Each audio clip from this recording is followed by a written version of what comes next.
Hey everyone, welcome back to more of our Chapter 10 excursion. And today we're going to be learning about a theorem and a process which is really going to be central to the Chapter 10 series, chapter, I guess. This is going to be the lesson on Taylor series or Maclaurin series. So if you've heard of those before, that's exactly what we're looking at today. And you'll find that these routines are easy ways that you can use to approximate a function. And we'll talk a little bit more about that in the next screen. So here we have a nice photograph of the calculators at the Jet Propulsion Laboratory in La Cañada, California. You will remember that that Hidden Figures is about calculators, human calculators who were behind most of the space launches in the 50s. So if you needed to find, the log base 5 of 19.6, then these are the people that you would kick that calculation down to, and they'd bring it right up to you as soon as they were finished. So the question is, how did they do it? Did they have big charts with every logarithm for every number to any degree of accuracy? Is that even possible? We know that they didn't have a TI-84 to help them, so everything they did using 4 functions: multiplication, division, addition, subtraction, and of course the slide rule. But for a lot of these calculations for transcendental functions and trig functions, we use a process by creating a polynomial approximation for that function. So we saw that there's a polynomial for e, and if I needed the value of e for some number, let's say 19.25 again, I can just substitute 19.25 into that series and come out with a reasonably close approximation for e. And all I would need to do is some addition and some multiplication. But not every function is e. So, today we're going to learn a way to make a polynomial out of any function. So let's say that we know that a function's third derivative at 0 is 1. Sorry, typo from a previous part of something else. The third derivative is 5. In other words, f triple prime at 0 is 5. Use integration to find a general solution for f double prime. I know from the fundamental theorem of calculus that if I integrate the f triple prime of t from 0 to x, I'm going to get f double prime at x minus f double prime of 0. Again, that's just the fundamental theorem of calculus. And what I'm going to do is I'm going to pretend or approximate, and we're going to say that the f triple prime of x, we're going to pretend that it's always equal to f double prime at 0. Now that's not necessarily true. F triple prime of x is not necessarily always equal to f triple prime at 0. But we're going to make that approximation because we have nothing else to go on. So we're going to say f triple prime is approximately equal to 5. And that turns this equation into the integral from 0 to x of 5 dt is equal to f double prime of x minus f double prime of 0. Now it's approximate because we're approximating f triple prime of t with just 5. This makes things a little bit easier because we know the antiderivative of 5, but we don't necessarily know the antiderivative of f triple prime. So we've got 5t from 0 to x is equal to f double prime of x minus f double prime of 0. And with a little algebra, we can see that f double prime of x can be approximated by 5 times x plus f double prime of 0, which I'm just going to use more algebra to rewrite this as f double prime of 0 plus 5x, which is a little bit backwards from the way that we would normally write things in an algebra class. Okay, new information. Now we're going to say that we know f double prime at 0 is actually equal to negative 7. With that information, we can take our answer from number 1 and come up with an approximation of f double prime of x. It just takes one substitution at this point. So we've got f double prime of x is equal to negative 7 plus 5x. Looking great. We're going to do this process a couple of times to come up with a polynomial for f of x. So let's start that process again with the second derivative and the fundamental theorem. The fundamental theorem says that the integral of f double prime of t dt from 0 to x is f prime of x minus f prime of 0. We're going to take our previous response to estimate f double prime with negative 7 plus 5t dt. That changes that nice equal sign into an approximation sign. Completing the integration on the left side, we get negative 7x plus 1/2 times 5 times x squared, and that's still approximated by f prime of x minus 11. Note that we're substituting f prime of 0 with 11, which is one of the given things from the problem. The left side skipped a whole bunch of calculus, including an antiderivative and a substitution, but I think at this point we know what we're doing with that. And with a minimal amount of algebra, we can see that an approximation for f prime is 11 minus 7x plus 1/2 times 5 times x squared. And guess what? We can take one more integral and come up with our a polynomial approximation for f of x. Start with that fundamental theorem of calculus, which, this is the way that we normally see the fundamental theorem of calculus anyways. We're going to substitute our approximation for f prime of t into the integrand. On the left side, we're going to perform a massive amount of calculus. And on the right side, we're going to substitute f of 0 with negative 17 from the givens. I noticed a couple of small typos there in that previous line. Sorry about that. And with a little bit more algebra, we've gone ahead and we have a polynomial. So the good news is we've got a polynomial that will approximate f of x. Even though we didn't even know what that function f of x was to begin with, we have a polynomial which should reasonably behave like f of x. The cost was we needed to know a few of the derivatives. But those things in, if we're doing science, those are things that you can actually measure. So let's take a look at this polynomial. Negative 17 plus 11x plus 1/2 times negative 7 times x squared multiplied by 1/3 times 1/2 times 5 times x cubed.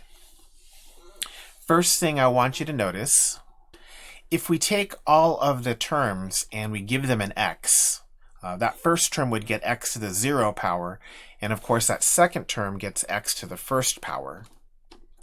So we can see that each term has x to an ever-increasing power. Next thing we're going to do is we're going to take all of these coefficients, the negative 17, the 11, the negative 7, and the 5, and we're going to substitute back what they actually came from. And I think what I'm going to do is, instead of using the apostrophe notation for the derivative, I'm just going to put a number there to indicate which derivative it is. And that first one, f of 0, we're going to say that that's the 0th derivative.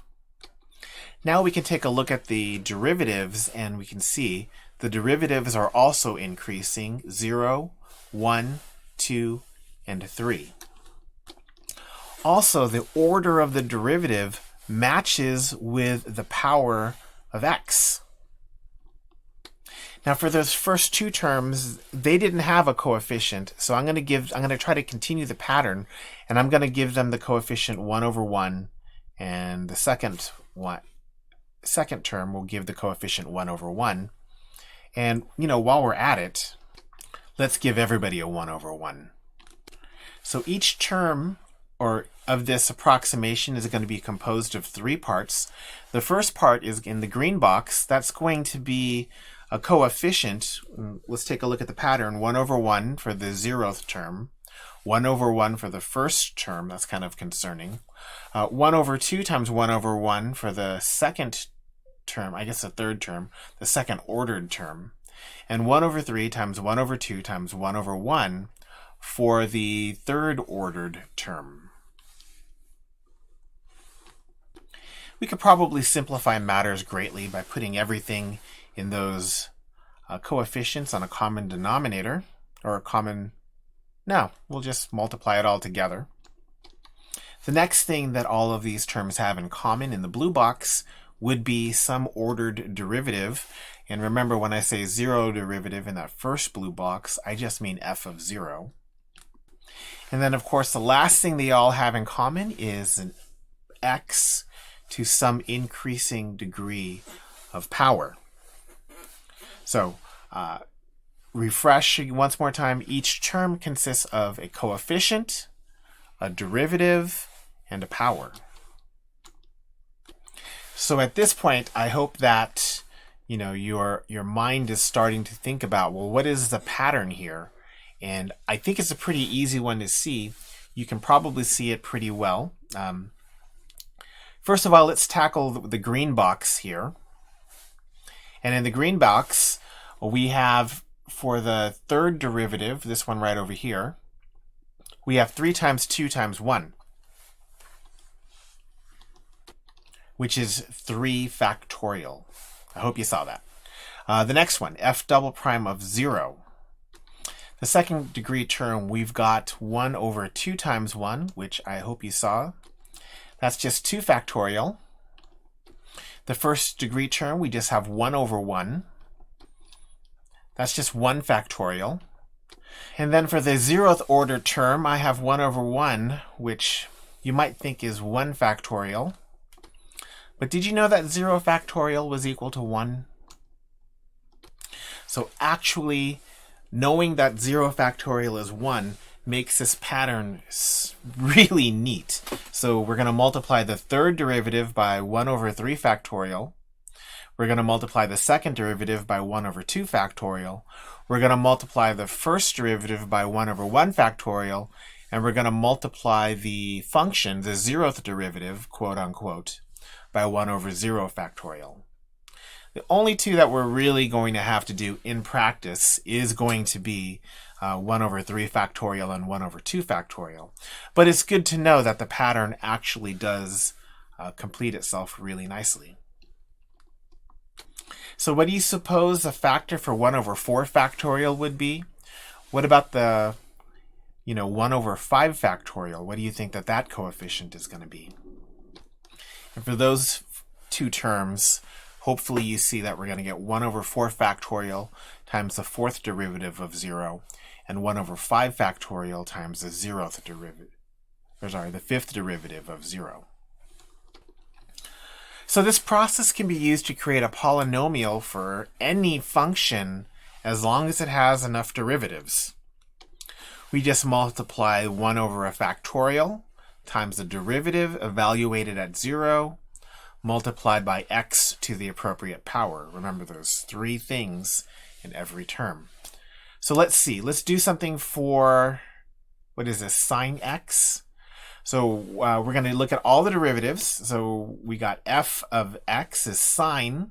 That means f of 0 is sine of 0, and sine of 0 is 0. The first derivative is cosine x. The first derivative evaluated at 0 is cosine 0, and cosine of 0 is 1. Next, we have f double prime of x. So the second derivative of sine is the derivative of cosine, which is negative sine of x. Second derivative evaluated at 0, that's negative sine of 0, which is equal to 0. And we'll do this process one more time for the third derivative. So the third derivative of sine is negative cosine. So the third derivative evaluated at 0 is negative 1. So that's a lot of zeros in our derivatives. So that should make our polynomial look great. Or at least short. Next, we're going to get those coefficients. We've got the first coefficient. That's going to be 1 over 0 factorial multiplied by f of 0, which is 1 times 0, or just 0. The next coefficient, we're going to get 1 over 1 factorial multiplied by f prime of 0, which is 1 times 1, which is 1. For the second ordered term, that's going to be 1 over 2 factorial multiplied by the second derivative at 0, which was 0. And for that last coefficient, we're going to get that third ordered coefficient is going to be 1 over 3 factorial f triple prime at 0, which is 1 over 3 factorial multiplied by negative 1, which is negative 1 over 3 factorial. Incidentally, there's no real reason to multiply out that 1 over 3 factorial. It's okay if you put negative 1/6 over there, but for kind of instructional purposes, it's probably better if I leave it as a 3 factorial, just so you can see where that number comes from. We're going to go ahead and substitute what we know into this formula, this for the f of x, the polynomial. At this point, I'm not going to bother with 1 over 1 factorial and 1 over 0 factorial. I'm just going to leave them out since they're not super necessary. We know that it's going to be 1. So sine of x is going to be equal to, well, this is the formula for any polynomial, f of 0 multiplied by x to the 0 power, multiplied by f prime of 0 times x to the first power, multiplied by 1 over 2 factorial, f to the second derivative of f evaluated at 0 times x squared, plus 1 over 3 factorial, third derivative evaluated at 0 times x cubed. And when we substitute all those numbers in, we're going to get 0 plus x plus 0 minus 1 over 3 factorial x cubed, which is just x minus 1 over 3 factorial x cubed. So we did it. We have a polynomial which will approximate the sine function. So if I ever need the sine of a number, I can just do 2 terms of this polynomial and I will get an approximation. I don't know how good it will be, not yet anyways, but I do know I will get an approximation. Interesting. Sine, a trig function, is approximately equal to a polynomial. Next, can I find a series for cosine? Well, yeah, all I need to do is take the derivative of the sine function. We learned that yesterday, or last lesson. If we take the derivative of a function, if we take the derivative of the series, then that will be the series for the new function. So, we know cosine is a derivative of sine, and sine is approximately x minus 1/3 x cubed. And the derivative is 1 minus 1 over 3 factorial times 3x squared, which simplifies to 1 minus 1/2 x squared. So, pulling it all together, cosine x is approximately equal to 1 minus 1/2 x squared. 2 for 1. One series, or a series for one function, is actually a series for 2 functions. Wasn't that nice? So what we just did was a polynomial approximation called a Maclaurin polynomial. So this Maclaurin polynomial was named after a contemporary of Isaac Newton named Colin Maclaurin, who was mainly at the University of Edinburgh. Although, to tell the truth, people knew about this series in India as far back as the 14th century. So remember, the European people needed to catch up to what was going on in the rest of the world. Even though they thought they were incredibly superior, they were actually behind in their mathematics, far behind where India was at that point. And we can use these polynomials to get a reasonably good approximation for a function as long as we're approximating around x equals 0. So if we approximate f, cosine of 0.12, we can get a good approximation. But if we want to know the cosine of, for example, 2/3 pi, it probably wouldn't work that great. To kind of illustrate, I'm going to go ahead and go on my calculator, and I'm going to evaluate 1 minus 1/2 a squared, which was the approximation for cosine. So let's get that, and we get 0.9928. And now we're going to just evaluate cosine of 0.12, which I've stored at a.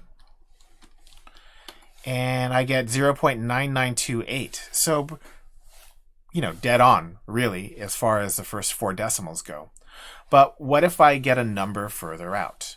So let's do the same kind of exercise. I'm going to start by storing 311 in a. And then I'm going to evaluate that same polynomial at 3.11. And that gives me negative 3.83. We already know that that's disaster because cosine has to be between -1 and 1. So this polynomial didn't do very well at all at 3, but it did incredibly well when we tried to estimate cosine at 0.12. So it seems like the further away we get from 0, the worse our approximation is going to be. Next exercise here. This has us finding a third-order Maclaurin polynomial for f of x equals e to the 1 plus x. So we're going to use our polynomial then to estimate f of 0.1, which was e to the 1.1. And the advice here is don't forget the factorials. A lot of times when students get really deep into the Maclaurin polynomial, they will forget those factorials. So let's try not to do that. The first step that I like to do whenever I do these problems is to write down the general Maclaurin polynomial, basically the Maclaurin polynomial for any function. So for this problem in particular, we know that the derivative of e to the 1 plus x is equal to e to the 1 plus x. So we're going to substitute all derivatives with e to the 1 plus x. And then we're going to substitute a 0. And that gives me that f of x is approximately equal to e plus ex plus half of ex squared plus 1/6 of ex cubed. And then to help those calculators out, I'm going to factor out that e just so that I can only have to multiply by, 2.71828. I only have to multiply that one time.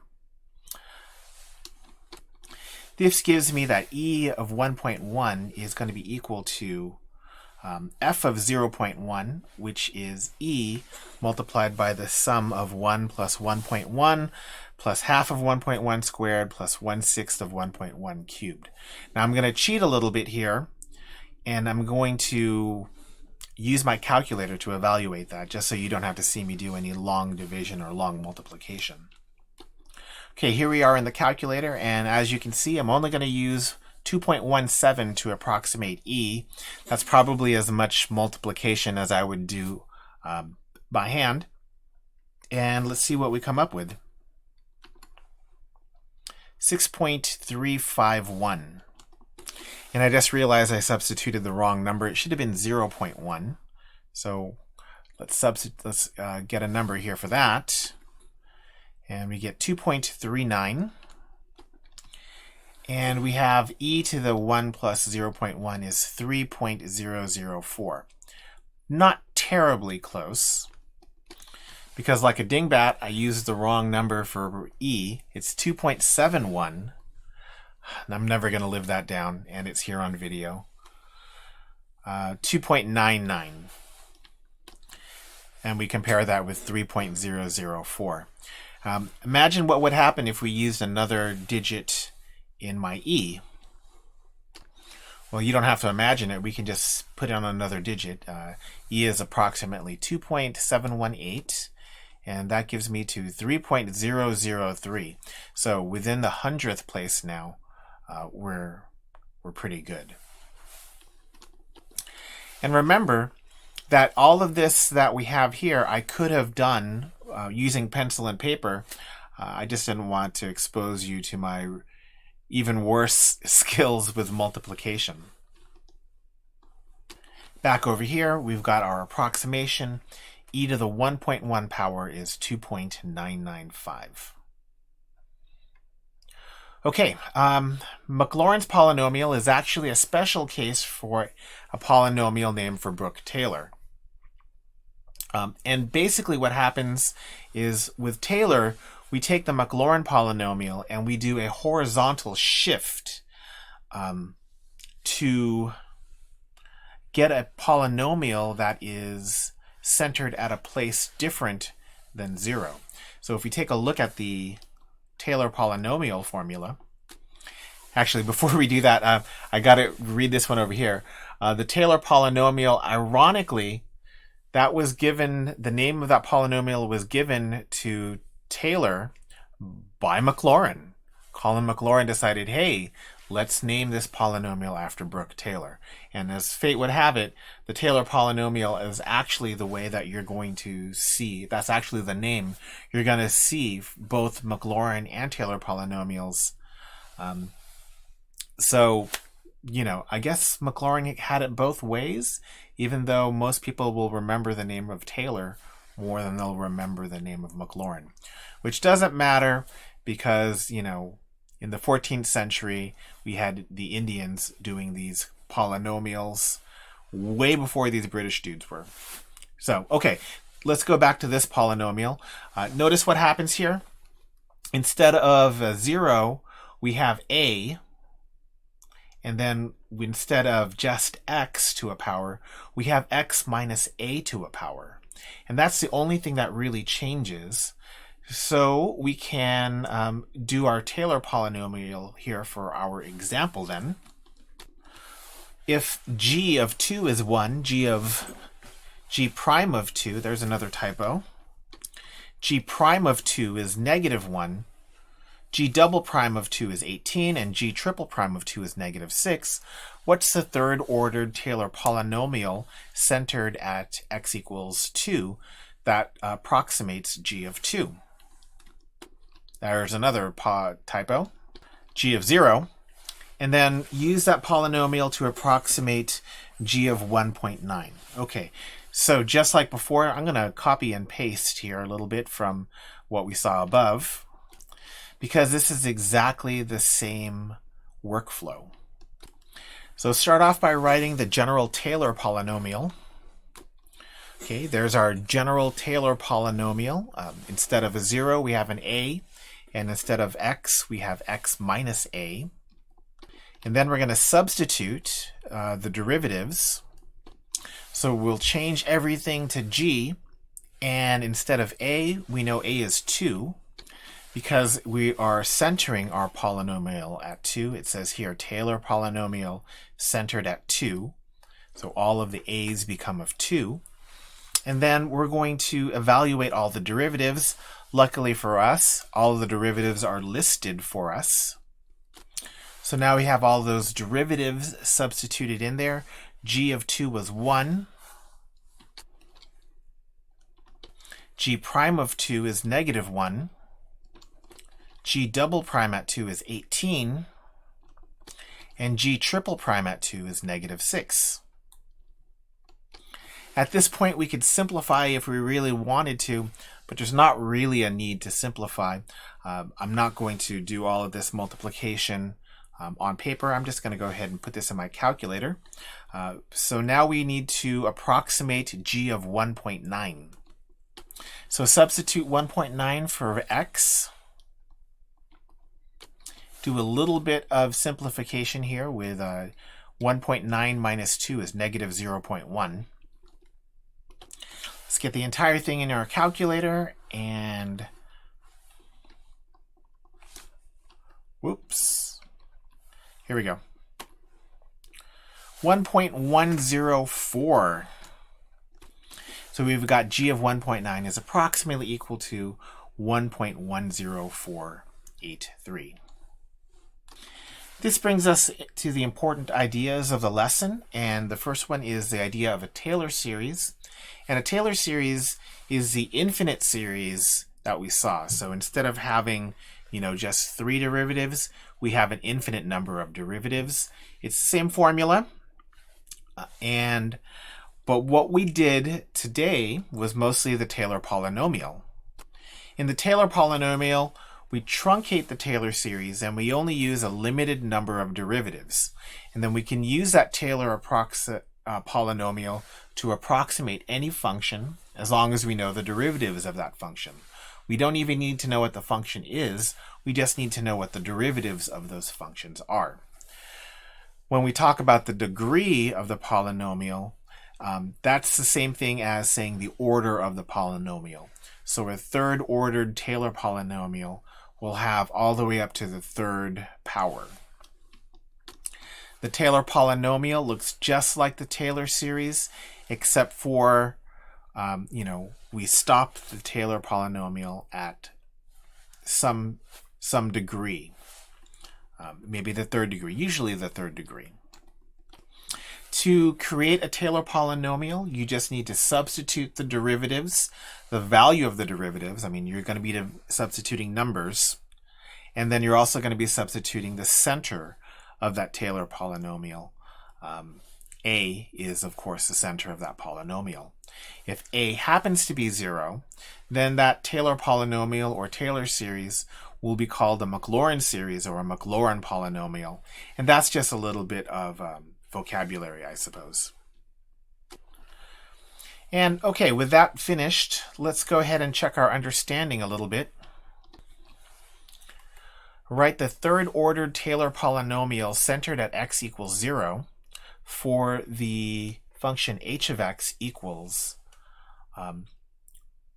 1 plus x squared. So it says third ordered Taylor polynomials.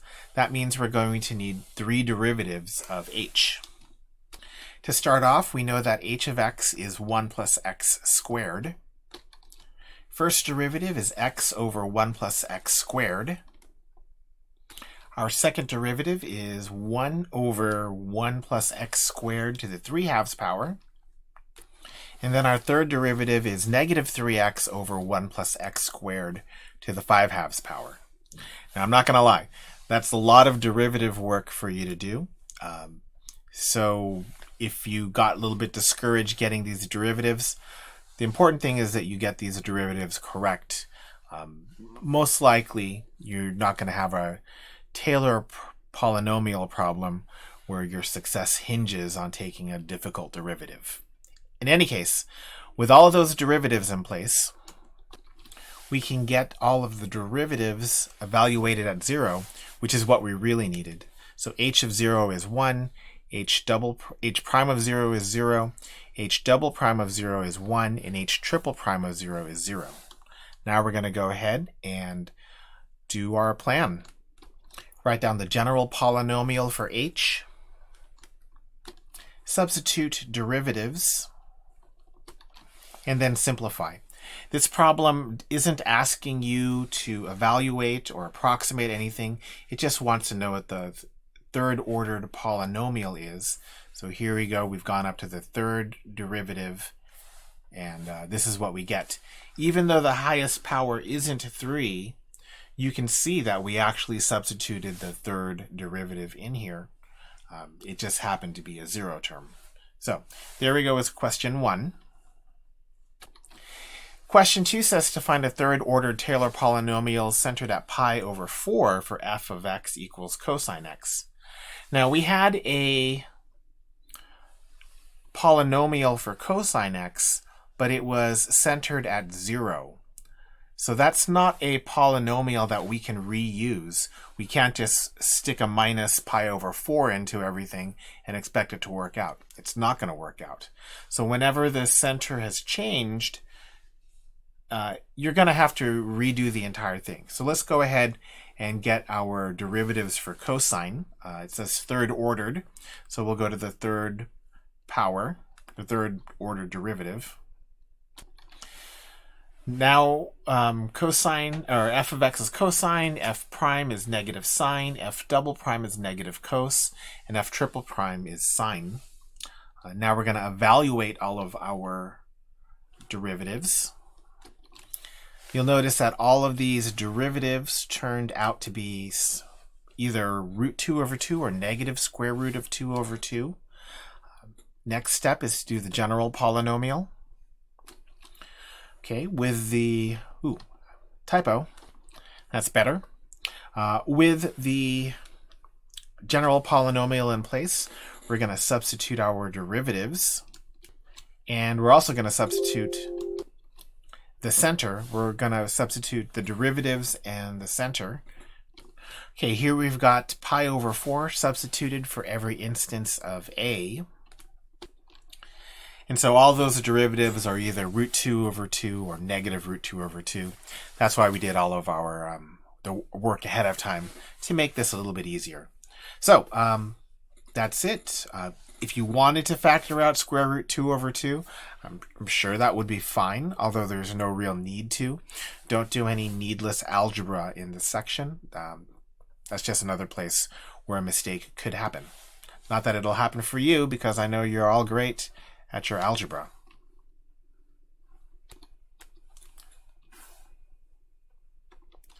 So that kind of does it for us here today. Another long one. These are the basics of this section. So the Taylor polynomial, like I said at the beginning, you're really going to need to dig into that and be able to get the process down well. And to tell you the truth, it's not that difficult of a process. You know, I think a lot of students just kind of freak out here and say, oh my gosh, I don't understand what all of this is. But you do know what all of this stuff is. It's just substitution into a formula. Just learn the formula and substitute into it, and you're going to do great. Okay, don't give this Taylor polynomial stuff too much credit. It's not as horrible as a lot of people make it out to be. So that's going to be it for us, and we'll see you next time. Have a great one.